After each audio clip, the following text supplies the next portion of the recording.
Assalamualaikum warahmatullahi wabarakatuh. Selamat pagi bagi rekan-rekan mahasiswa yang mengambil kelas pagi, atau selamat malam juga bagi rekan-rekan mahasiswa yang mengambil kelas malam. Tak lupa juga selamat pagi dan selamat malam kepada Bapak Alda selaku dosen pengampu di kelas ini. Saya sebagai perwakilan dari kelompok 2 ingin membawakan materi tentang konsep dasar sistem informasi dan sistem informasi teknologi.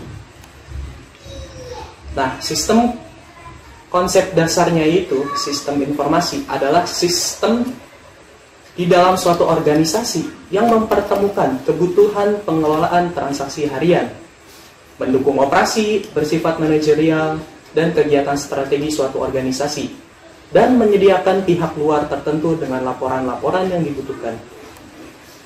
Nah, konsep-konsep sistem informasi yaitu terdiri dari beberapa komponen yang disebut dengan istilah blok atau building block. Komponennya yaitu yang pertama ada blok masukan atau input block, yaitu input yang mewakili data yang masuk ke dalam sistem informasi. Input di sini termasuk metode-metode dan media yang digunakan untuk menangkap data yang akan dimasukkan, yang dapat berupa dokumen dasar. Yang kedua itu ada blok model atau model blok.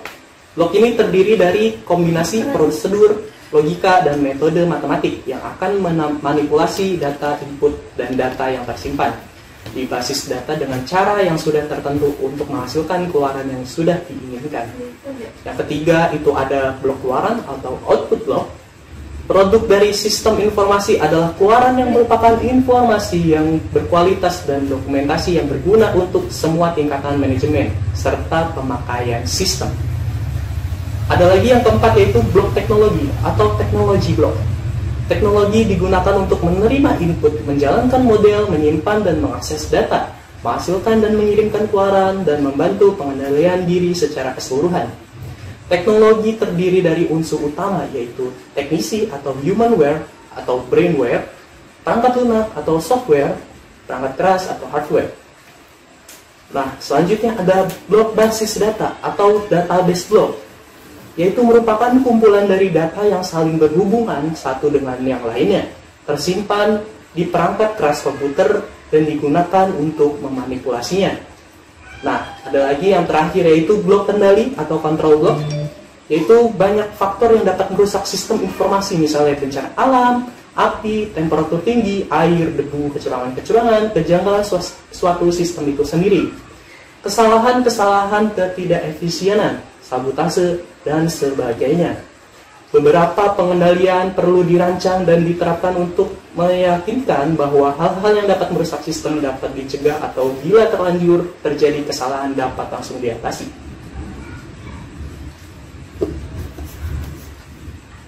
Selanjutnya yaitu tujuan sistem informasi, yaitu tujuannya adalah menghasilkan informasi, sedangkan informasi adalah data yang telah diklasifikasikan atau diolah atau interpretasi untuk digunakan dalam proses pengembalian keputusan bagi para pemakainya. Penggambaran sistem informasi ditampilkan dalam bentuk 3 pilar prevalence, yaitu tepat sasaran, timeless, atau tepat waktu, accurate, atau tepat nilai, dan menghasilkan informasi berguna bagi yang menerima. Nah, klasifikasi informasinya yaitu dapat dilihat sebagai sudut pandang sistem informasi sebagai berikut. Yang pertama ada sistem abstrak atau abstract system lawan sistem fisik atau physical system. Yang kedua ada sistem alamiah, natural system, lawan sistem buatan atau human made system. Yang ketiga adalah sistem deterministic system lawan sistem probabilistik atau probabilistic system. Yang keempat adalah sistem tertutup atau closed system lawan sistem terbuka atau open system. Sistem informasi masuk dalam klasifikasi sistem fisik, sistem buatan manusia, sistem pasti, dan sistem terbuka. Nah, selanjutnya yaitu ada karakteristik sistem informasi. Karakteristik sistem informasi adalah sistem yang mempunyai komponen-komponen batas sistem boundary, lingkungan sistem, lingkungan luar, sistem environment, penghubung interface, masukan input, keluaran output, pengelola proses, dan sasaran atau goal. Nah, ini ada beberapa pengertian sistem menurut ahli ya. Yang pertama itu menurut Hussein dan Wibowo tahun 2006, yaitu sebagai sistem informasi adalah seperangkat komponen yang saling berhubungan yang berfungsi untuk mengumpulkan, memproses, menyimpan, dan mendistribusikan informasi yang mendukung pembuatan keputusan dan pengawasan dalam organisasi. Sistem informasi terdiri dari informasi tentang orang, tempat, dan sesuatu dalam organisasi atau lingkungan yang melingkupinya. Nah, yang kedua itu saya ambil dari menurut Laudon tahun 2017 mengenai sistem informasi secara teknis merupakan serangkaian komponen yang saling berhubungan yang mengumpulkan, menyimpan, memproses, mendistribusikan informasi untuk mendukung pengambilan keputusan dan pengawasan sebuah organisasi.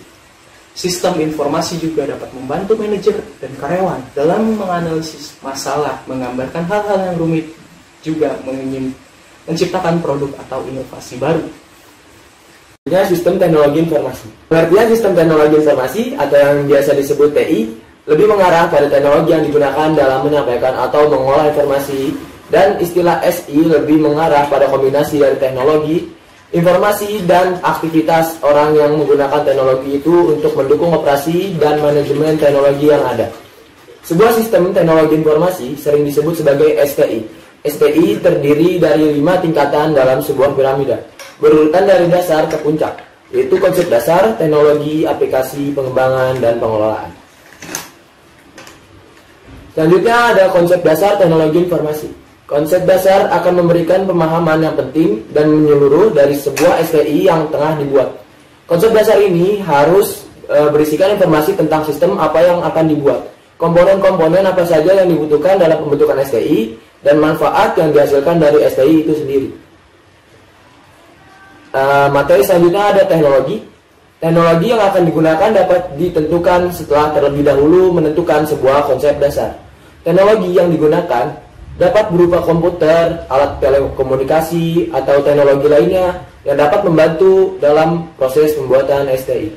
Kalau gitu ada aplikasi. STI dapat diterapkan di berbagai cara. STI dapat diterapkan mengikuti fungsi-fungsi organisasi yang akan mengaplikasikan STI tersebut. Beberapa contoh pengaplikasian STI antara lain FIS atau biasa disebutnya Financial Information System untuk bagian keuangan, dan HRIS atau Human Resource Information System untuk bagian personalia. Selanjutnya ada pengembangan. Yang pertama ada SDLC atau System Development Life Cycle yang menempuh tahapan analisis, desain, implementasi, dan perawatan dalam siklus hidupnya. Selanjutnya ada metode paket atau package kit yang merupakan pembelian modul dalam bentuk paket STI. Selanjutnya ada outsourcing yang merupakan STI yang dikembangkan dan dioperasikan oleh pihak ketiga atau vendor. Pengelolaan STI merupakan tahap paling tinggi dalam pengembangan STI. Kontrol pada STI harus dilakukan dengan baik karena kalau tidak, hal ini akan menyebabkan STI tidak dapat mencapai tujuannya. Informasi yang dihasilkan biasa saja tidak akurat. Dan hal lain yang harus diperhatikan adalah etika dan politik informasi. Karena jika hal ini tidak diperhatikan secara baik, mungkin kinerja STI akan menurun. Selanjutnya konsep dasar teknologi sistem informasi. Konsep sistem. Sistem teknologi informasi pada dasarnya adalah suatu sistem. Dan kedua, konsep informasi. Informasi adalah produk dari sistem teknologi informasi. Konsep komponen-komponen sistem teknologi informasi. Ketidakmampuan mengidentifikasi dan memahami komponen-komponen STI akan mengakibatkan sistem teknologi informasi yang dibuat tidak dapat mencapai tujuannya. Konsep pengambilan keputusan manajemen. Dengan memahami macam-macam tipe keputusan yang diambil oleh manajemen, karakteristik kegiatannya, dan karakteristik informasi yang dibutuhkan, maka dapat diketahui macam informasi yang relevan dan dibutuhkan oleh manajemen. Selanjutnya, teknologi yang digunakan dalam sistem teknologi informasi. Yang pertama adalah teknologi komputer, yang kedua teknologi telekomunikasi, yang ketiga teknologi apapun yang dapat memberikan nilai tambah untuk organisasi. Aplikasi sistem teknologi informasi atau di internal pada organisasi. Yang pertama, sistem informasi akuntansi atau SIAKU atau SIA, atau Accounting Informasi System atau AIS. Yang kedua, Sistem Informasi Pemasaran atau SIPEM, atau Marketing Informasi System atau juga MKIS. Yang ketiga, Sistem Informasi Sumber Daya Manusia atau SISDM atau Human Resource Informasi System atau HRIS. Yang keempat, Sistem Informasi Produksi atau juga disebut SIPRO atau Produksi Information System atau PIS atau Manufacturing Informasi System MANIS. Dan terakhir, Sistem Informasi Keuangan atau juga SIKE atau Financial Information System atau FIS. Yang selanjutnya level-level manajemen. Yang pertama itu Transaksi Processing System atau TPS. Yang kedua Proses Control System atau PCS. Manajer level menengah dan atas. Yang pertama Sistem Penunjang Keputusan. Yang kedua Sistem Pakar. Yang ketiga Sistem Informasi Geografis. Yang keempat Jaringan Netral Buatan. Yang kelima Sistem Informasi Eksekutif. Dan aplikasi sistem teknologi informasi ini bertujuan untuk menjangkau pihak eksternal perusahaan dengan lebih cepat. Contohnya di EDI atau Electronic Data Interchange. Yang kedua Sistem Informasi Strategik atau SIS. Dan untuk pengembangan teknologi informasi ini terbagi menjadi beberapa bagian. Yang pertama itu konvensional dengan metode SDLC atau System Development Life Cycle. Yang kedua alternatif yang terdiri dari paket, prototype, end user computing, dan outsourcing. Dalam pengelolaannya, teknologi informasi itu dioperasikan dengan baik dengan dua metode, yaitu pengelolaan pengendalian, yang kedua pengelolaan etika, dan pengelolaan politik informasi. Ya, peran STI dalam organisasi terbagi menjadi 5, yaitu peran efisiensi, yang kedua peran efektivitas, yang ketiga peran komunikasi, yang ketiga peran kolaborasi, yang kelima